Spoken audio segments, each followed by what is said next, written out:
Hi, this is Tasha Austin, host of Critical Conversations with NJTESOL-NJBE, where we discuss how to counter anti-Black racism in language education, starting with ourselves. This month's resource was the NJTESOL-NJBE Statement of Solidarity Against Anti-Black Racism, penned by yours truly. My first guest is ESL practitioner and executive board member Caia Schlesinger. Thanks for joining us. Now, let's have a critical conversation. My name is Tasha Austin, and this is, I'm Caia Schlesinger. and we are really happy to get started with our first episode of Critical Conversations. Caia, do you want to introduce the organization we represent? Sure. So we represent NJTESOL-NJBE, which stands for New Jersey Teachers of English to Speakers of Other Languages, New Jersey Bilingual Educators. And we are an organization in New Jersey, a nonprofit organization that represents bilingual and ESL learners and teachers. And we are both on the executive board. Yeah, and we're excited because we're also on a subcommittee in which we are looking to counter anti-Black racism, not just in our organization and in ourselves, but we're hoping we'll have a broader impact in our profession. And so we're very excited because this is our first episode.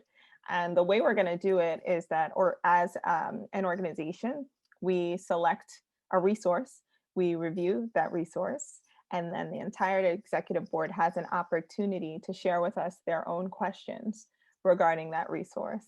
And then one of our executive board members volunteers to have a Q&A with me, just a conversation. And so I get to host, and we just are very transparent in our own journey in countering anti-Black racism. So we're very excited and we're happy to have you here with us. And we hope to see you again next time when we do it. So you ready to get started, Caia? I'm ready. All right, let's go. So let's pick from these questions that our exec board has shared with us. So the first one I see here is, how can we call out racist behavior in colleagues, especially behavior that is more subtle? That's a great question, and that's one that I'm always working on in my own school where I work, in the district where I work. Tasha and I have talked about how we're on a continuum with our understanding and of where we need to go, and it's really difficult when colleagues of ours are so far down on the other end of the continuum that they haven't even started to examine their role in racism in our society. And it can be very difficult to bring people's attention to their behavior. I just in the past year or two have felt like I have made strides in where I can recognize it in myself, and so I'm recognizing it more in other people. So things that in the past may not have that I may not have noticed or would not have made me uncomfortable or made me stop and think, now make me stop and think. It has been hard this year, I have to say, being with COVID. I'm not spending as much time with my colleagues. And so it's difficult sometimes when I hear something that may have happened, how to address it when you're not in person with someone too. And that can be difficult also. Yeah, and when I think about the question as well, like I feel like it's probably important to preface that the material that we reviewed this time that prompted this question was our own statement Yes. in solidarity against anti-Black racism. And so, and grounding it in that statement, I'm sure what sparked the question is the way the statement is written that positions the individual as the true agent of change, so that we don't feel constantly so helpless or hopeless or overwhelmed in the face of a problem that's so large. So when you talk about recognizing anti-Blackness in yourself, that actually is how the statement is grounded, and it puts the onus on the individual rather than looking for the outsider and the person, you know, or the organization or the system to blame, but acknowledging that we all are internally kind of acclimated to a society that sees this as the norm. Mhm. Yeah. Absolutely. There's a second part to this question. It says, how do we model the behavior we desire to see? Mhm. I was thinking that it's not only as an organization, but as a teacher and just as a community member. Um, it's so important that we model this for our students, as they're always watching us and they're always listening, and for others in the community and for other, you know, language organizations. There's so many levels to this, and I know we had talked about the concentric circles and starting with ourself and moving outwards. Um, but I really think that it's really important that we model, um, first of all with ourselves, but then also, you know, we've had lots of conversations about what we can do as an organization, to model what it really means to, you know, be against anti-Black racism and For what we can sure. do. I'm also thinking about, and I think it's a really good next question too coming, but um, how even the framework of the concentric circles that we're talking about that centers the individual really was born out of that citation from the statement that credits Dr. Yolanda Sealy Ruiz with the Archaeology of Self, Mhm. and how she has a framework that leads to racial literacy, but it starts with, you know, learning about the community with whom you're working, and it goes up through many levels, but Mhm. one of the really pivotal levels is the archaeology of self, and that you can't reach racial literacy unless you're doing this unpacking of Mhm. who you are, and, you know, the privilege that you experience, and that, you know, even looking at the different parts of your identity and how when you're within a space, how that dynamic works with other races, and Mhm. acknowledging that and sitting with that. And I think that awareness that you're talking about, where it just keeps becoming more apparent to you, not just what's Mhm. in you, but then you see it more in others. And I think others. that's all a part of the journey. Mhm. I think it is Yeah. a part of the journey too. And even what happened earlier before we started recording, I'm starting to catch myself more, with you know, how I speak and what I say, and not to um, make everything about someone else or an other situation, but to be responsible and to hold others responsible. I think I have to do that self reflection. And that's Um, part of the framework too, mhm. critical reflection. Mhm. So, you know, again, just shout out to Dr. Sealy Ruiz, because I think holding ourselves accountable and basing ourselves in a framework like that will help us never to escape from like the discomfort that it Mhm. comes with doing a work that is so foreign to how we're groomed to behave Mhm. in a white supremacist society that says this is the natural order of things. Right. So, you know, it's helpful to have that to go back to. Mhm. And I also thought it was interesting, the language from that question before we move on to the next one, of how do we call out? And I don't know if you've heard of, have you ever heard of folks saying about calling people in? Have you ever heard No, of? I haven't. I have not. I haven't investigated it. I don't want to misrepresent it if it means something very different, but I've seen it here and there. Mhm. And it seems that folks are making a distinction about when it's important for it to be maybe more public and when it's important for it to maybe be more in private, Mm. but never Mm. never just saying it's okay to let it go. Right. Right. Yeah. So it's Sometimes it is. Yeah. interesting. Mhm. Mhm. That is Yeah. interesting. I haven't heard that. I'll have to look into that more. Yeah. Yeah. Yeah. So there's another question here that says, how can we individually and organizationally facilitate this work? Mhm. So I think that's really a great question.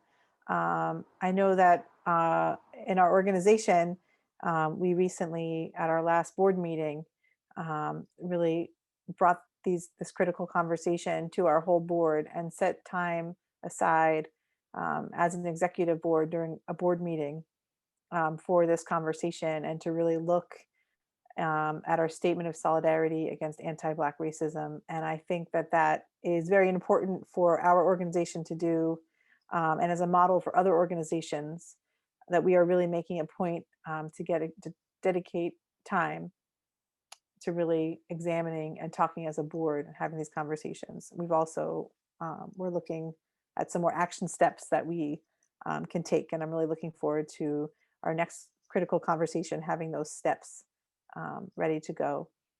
And then should I talk about myself or?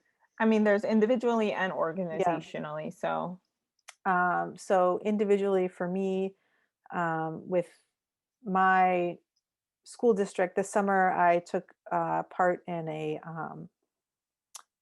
white fragility book club group that was actually run by a colleague who's on our NJTESOL-NJBE Executive Board, Jess Husden, and I found it really helpful for me. And so one of the administrators in my school district was also on that in that group, and so we have now started it in my school district.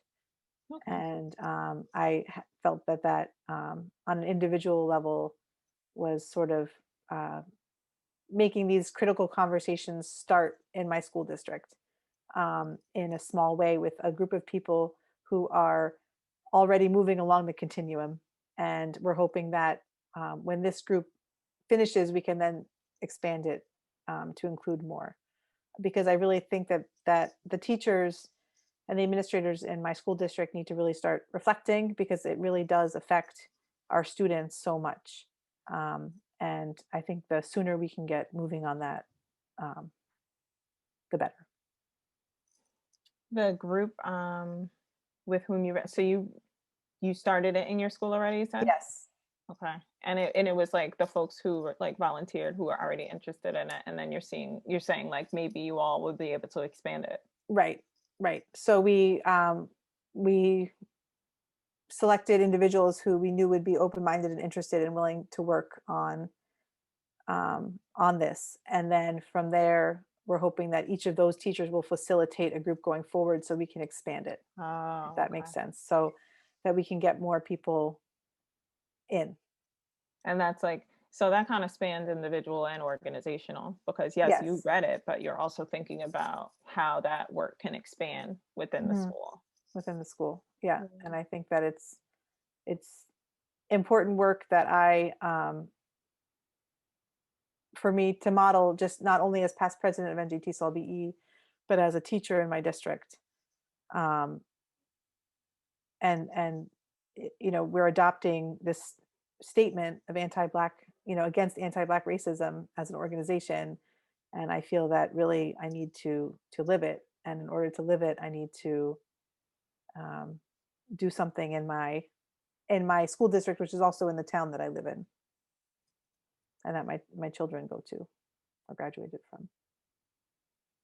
I think it's like important too, because even when we began all this among ourselves as the subcommittee, we had so many, I wouldn't say stop and starts, but like so many times to go, oh, well, that didn't work the way we thought it would, or, and I think it's important to share that, because if we're talking about how to facilitate it individually and organizationally, our whole goal with this podcast is that folks who are in a space of discomfort or not really sure which way to go or how to get started, that they could be in the comfort of their own home, looking at these resources, tuning into the podcast, and figuring out how they want to move as an individual. But the organizational piece, that becomes a bit more public in nature. And if we don't share that we've hit bumps in the road, and if we don't share that it wasn't a clear path forward, and we tried some things and it didn't really go well, but that we regrouped and that we came back together and we said, okay, why didn't it work? And what could we do? I think part of the power of what we're doing is being honest and saying we don't have a pattern, right? But that it's important enough for us to, as they say, I guess, fail forward. Right. Because to not stop, not give up, and keep regrouping and trying. Seeing what we can do. For sure. Just keep moving forward. The follow up for this question, you just have to keep moving, because I mean, I think at the root of this, we just have to accept that what's happening currently is Mhm, unacceptable. mhm, And so whether we get it right or not is unimportant. What's important is that we keep pushing. mhm. So Keep pushing forward. there is a secondary part for this question too, and it says, what does it mean to reject silence and complicity in our classrooms? Mm. So, so for me, again, starting with, examining myself, um, I really think that, well, I guess I can say, one thing that's really, I was going to say, I'll give her a shout out. One thing that's really helped me this year a lot is I have a wonderful student teacher, who really, has been wonderful to have these conversations with. She being, 20 years younger than me, still on a college campus, and very much, a thinker. I really enjoyed examining, our teaching practices and examining, the materials that we use, and, really not being, silent about any of these matters, and not and making sure that, none of the students will ever feel left out of our, lesson plans or what we're doing. We constantly talk about our, the windows and the mirrors, and what we want our students to see. And so that's been really wonderful. Um, can you say the question again? Because I'm getting, I'm Uh, sorry. I'm sorry. no, it's fine because if your mind is Yeah, like it's mine, I kind of like go from thing to thing. So I hear you. What does it mean to reject silence and complicity in our classrooms? so I think, right. So I think that, so working with Mar, and not just being, you know complacent and complicit in what's happening, and what's chosen for curriculum, I think has really been, um, great for me and to grow. I also think, as that on the organizational level, um, I really think that, we can't be silent. I think that doing a critical conversation like this, putting it out there, for others to see, as you said, Tasha, people can be in their living rooms and they can watch it and they can listen and they can stop and start. I think it's important to not be silent and to not be complicit, and to really say that, and you know it it was difficult for some, who said, we're a language organization, we're NJTESOL-BE. What's our connection, with anti-Black racism? And we had those conversations and we weren't silent about it. And, I think that that's very important as an organization for us to have. Yeah, I'm thinking about when we did bring it to the table and there were Hmm. some questions. And I think we have to be in a brave space to be able to field those questions. Like, number one, to ask them, Hmm. but also to withstand the weight of hearing the answer, right? Because you have to be willing to admit that there's something you don't know, which Hmm. we would all say, like, oh, that's what a teacher does. But this feels different because Hmm. it's so much the antithesis of like our societal norms, which say we Right. don't talk about race, Exactly. right? And so it Right. becomes something that's um, just not, it's discourteous to Right. talk, so folks are working through a whole lot of Hmm. socialization to Hmm. do what seems or sounds simple, Hmm. but because of the norms that we all have been groomed into, Hmm. it actually is pretty weighty. Hmm. So it feels nice to know that the space now exists Hmm. to at least ask those questions.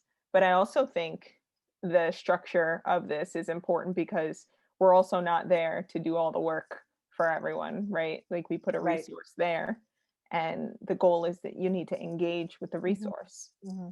right? Right. So part of it is always going to be on the individual. Probably the Hmm. most important part The most important is always going to be on the individual. And even when you talk about mod, I feel like that might be something for us to think about more later as we continue to converse, because maybe the power of what we're experiencing in these certain spaces is the connections, right? Because part. she's your student teacher, but she's Hmm. also my student. And Right. so she makes a plan and I'm teaching her, and then you look at the plan with Yes. her, and then you reflect, and then it might be something about that Mhm. community too Mhm. that makes it more powerful or more functional than maybe someone in their silo or someone who feels like they're going it alone. Right. Right. So And true. I appreciate you bringing up when mirrors, windows, and sliding glass doors too, because that's like central to everything that Mhm. I teach the students. And Rudine Sims Bishop, who the scholar who coined that, I realized that it came out of like, what are you putting in your classroom and what are the books? But for me, it permeates everything. Mhm. Mhm. So I think it's a really important framework for us to center as well. So I have another question here, and it says, "What can I do in my interactions with coworkers who are not interested in engaging in this important and self-reflective work?" Mm. That's such a good question. And I think, and as I said earlier, I think for some of us who are not in our school buildings, um, I definitely feel this year I'm in much more of just a little bubble. There's no teacher's room. There's no, um, but so I think it's definitely a different year. Um, but I know I was thinking about that as I was looking, for our book club that we're going to be continuing on, and how do I, if there's someone who I really think would benefit from these conversations, how do I get them um, to come in? Like, how do I get them started? Hmm. How do I get them to realize um, that it needs to begin with themselves, and they need to come in, and they need to get started? Um, and I was thinking of, this work is so important, and I see that you could really help us all benefit from your ideas. Was one way to sort of loop people in who may not realize that they may have a tremendous amount of work to do. We all have a Mhm. tremendous amount of work to do. I have a tremendous amount of work to do, Mhm. but I think there's many people who still don't realize how much work there is to do. As I was saying, I I'm trying to think of ways to encourage conversations in my district that allow for my coworkers to feel included in the journey and needed in the journey, so they can get started and realize how much work that there is to do if they still don't feel like there's any work to do. Every year we talk about culturally responsive teaching. Um, we actually had there was a film that was made about a tile in my school. I don't know if I've ever told you this, Tasha. Mm-mm. Mm-mm. So at Irving School, which is where I teach, which is a primary school now, it used to go up to higher grades, and every year the class that would leave would make a tile, and the tile would go up um, on the wall in the hallway. And when my son started at the school before I was teaching there, I started halfway through his kindergarten year. So in September, there was an orientation for kindergarten. We had to drop off the supplies at his room, and we're looking at everyone looks at the tiles because the tiles are on the wall. And I look up, and it's actually my husband who noticed it. And across from the classroom, high up, there was a tile, and it was someone being hung. Um, and it really made me uncomfortable. And I immediately, in that moment, went to the principal and addressed it and said, "There's this tile right across from my son's classroom. I'm not comfortable with it." So, I started there in teaching there in February, and the tile was still there. Um, and so eventually we got the tile removed, and there was a new tile put up in its place. And there was a filmmaker who lives in our town who made a documentary about the whole process. So I would love for you to see it sometime. Yeah. But that was an interesting journey for me to take, so soon after starting in a new, in a new district.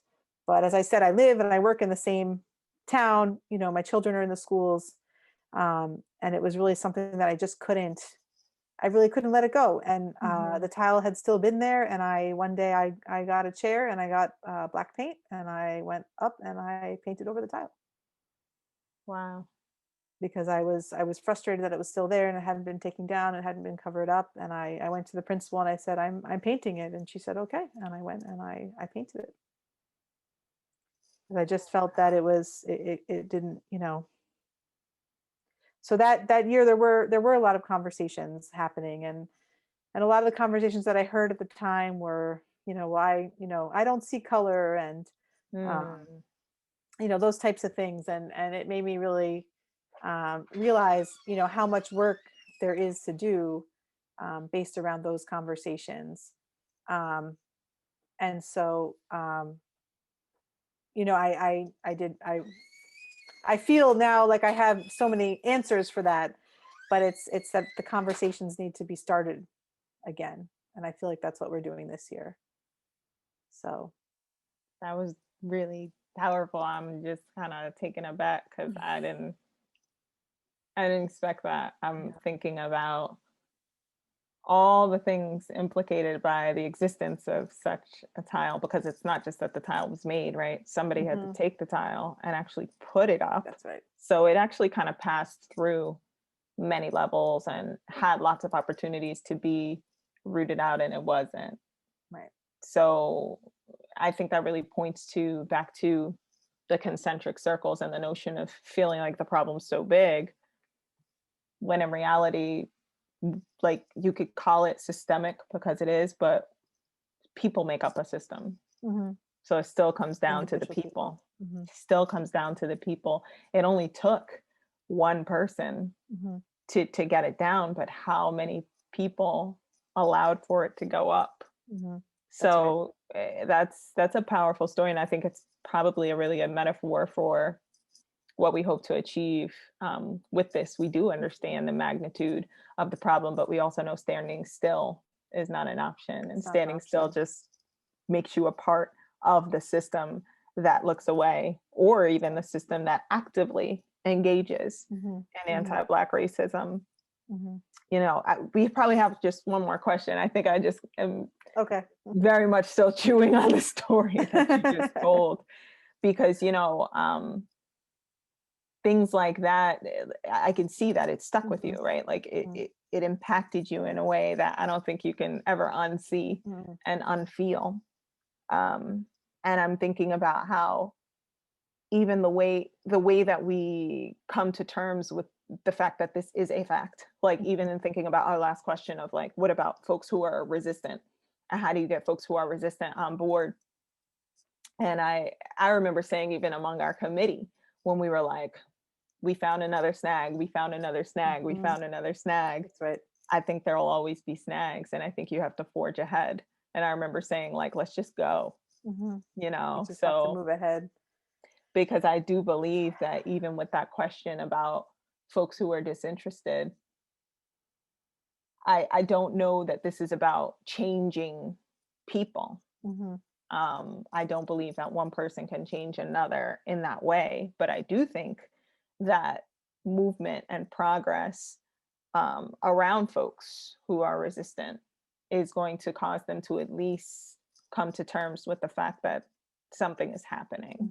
Hmm. Hmm. And by hook or by crook, I think they at least come to the place where it's an acknowledgement that Hmm. this isn't made up, that this Right. is real. This is real, and things are changing, and they need to get on board or be left behind. Right. Kai, you said it.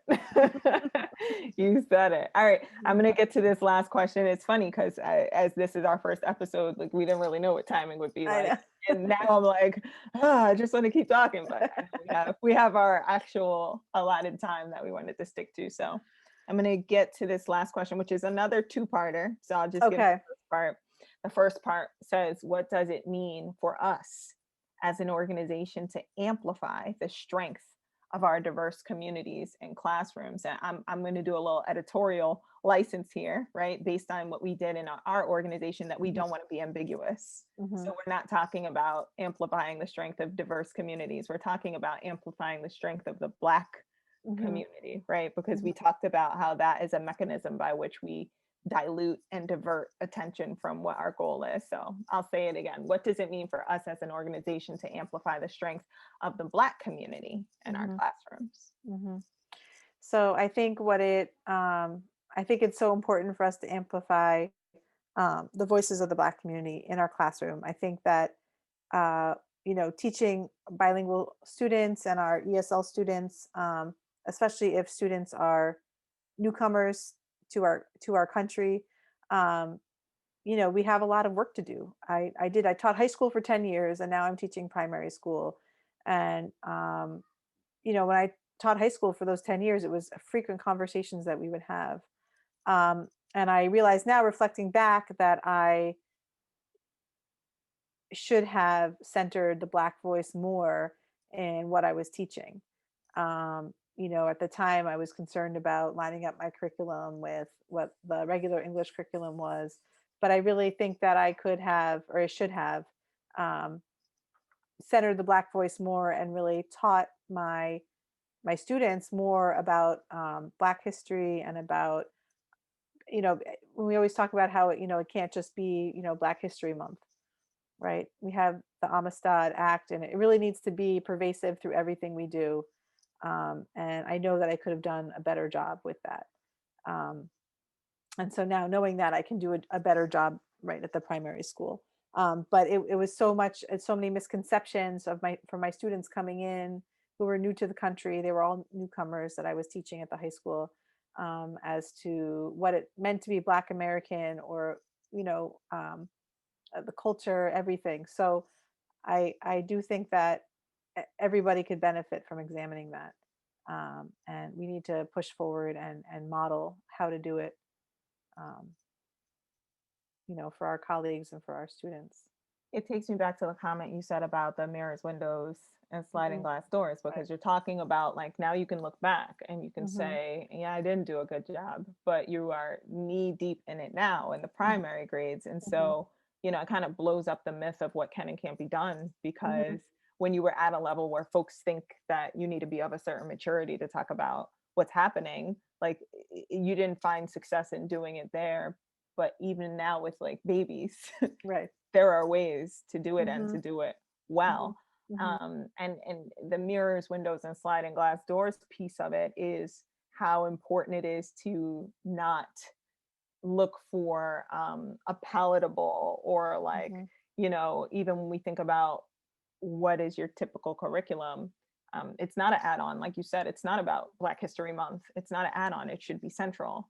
And so, um, really looking for Black voices to Mhm. give the narrative of what the Black experience is, because that's another thing that we have a challenge with, is that we do want to do the work, and then when we look for readily available resources, it's Black stories being voiced by white people, which is another dilution, and doesn't really give you the heart of what's going on. And I found that even to be true.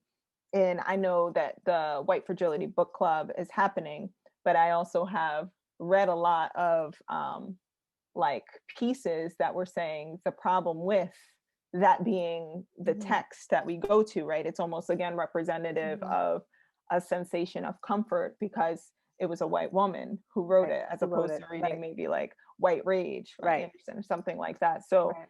I think it's very, like, cyclical when we think about what are we doing in the Absolutely. self, what Right. are we doing in the organization, what are we doing Right. at these different levels. Right. But I think as long as we keep reflecting, Mhm. just like That's you were right. talking about where you were when you taught high school That's and right. where you are That's right. now, I Right. think it's That's the right. only way that we discover these Right. things is through the continued reflection. Otherwise, how would you ever? How would you learn? That's right. And I with the it's been so interesting with the White Fragility Book Club, because having done it with Jess over the summer, and then she's sharing materials with me to do it again now, and she's sharing articles exactly like what you just mentioned, and we're looking at other things and other authors, other Black authors, and that's been a good journey for me too, and sharing that now with the people who we're working with, and it's the same thing, with my students that I work with, trying to find things for them that center the Black voice and that are really voiced by a Black voice. I think when we look at the teaching profession, it's no secret that the majority of the teaching profession, right, is white middle class women. And especially in New Jersey, it's a very diverse group of students that we're teaching. And the student body does not reflect, the teachers don't reflect the student body. And when we think about, bringing in other cultures or other languages or other, it's always as an other, it's other cultures, other languages, it's always othering everybody as if the white experience, the white middle class experience is the norm. And I don't think that that's fair or right to our students. As a white middle class woman, I'm the other for the majority of the students in my school.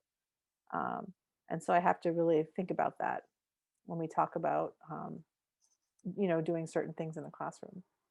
Yeah, your voice carries so much weight. That's what I say to my students too, because I think a lot of us have come across the like Diversifier Library approach.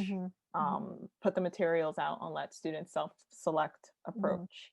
And I really try to get them to see that the teacher has the power, right? And I believe in democratic classrooms. I believe in bidirectional learning. I'm just speaking a truth that, students take to the teacher and loco parentis. It's like, you're like another parent. And so if you put all these Black books over there, but the one the teacher reads centers on whiteness, you're kind of showing what really matters. So, there's just a lot of different ways that we can approach it, but it feels good to me that we're taking the first step as an organization.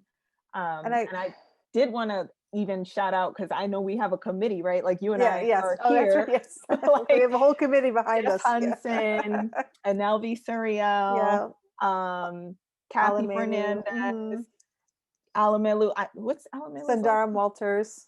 Like, we want to give all, we want folks to know that, this is ongoing work. We didn't just kind of come together and have a conversation. We've been digging in deep, right? Yeah. One more thing just to add about the, the whole centering Black voices and picking books. Something that I never noticed until I really started reading aloud to my son was that, in almost every book we read, it's assumed that every character is white. And until you meet the character that's not. And then the author will say, in some descriptive words, that you realize that this character is not white. And it never, and all, I mean, I'm a reader. I love books, and all the books that I read and read and read until I started reading them aloud to my son. It never really, hit me. And then I was like, wow, what a message. What a message to kids who are not white, that they always have to be introduced as not white in order. That was really sort of an eye opener to me. And I think about that now, with texts being picked for our students, that's the message that they're getting. And that conversation is most likely not happening. I had that conversation with my kids, but whether that conversation is happening in the classroom or not. Interesting. It's incredible to pick out. And I think it also speaks to, again, the normalization of it. Like, who needs an adjective? Who needs extra descriptors?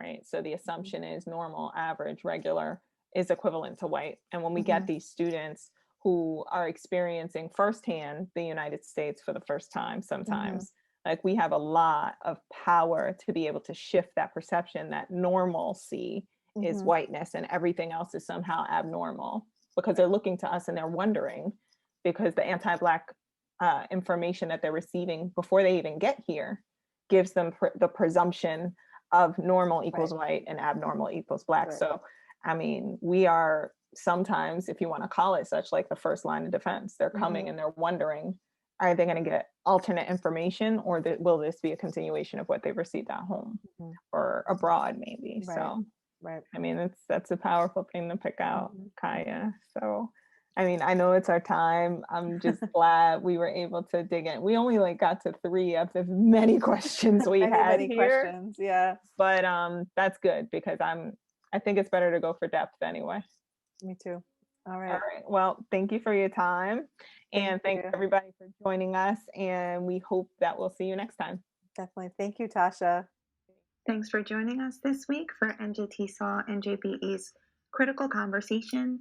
I'm your host, Tasha Austin, and we'll see you next time.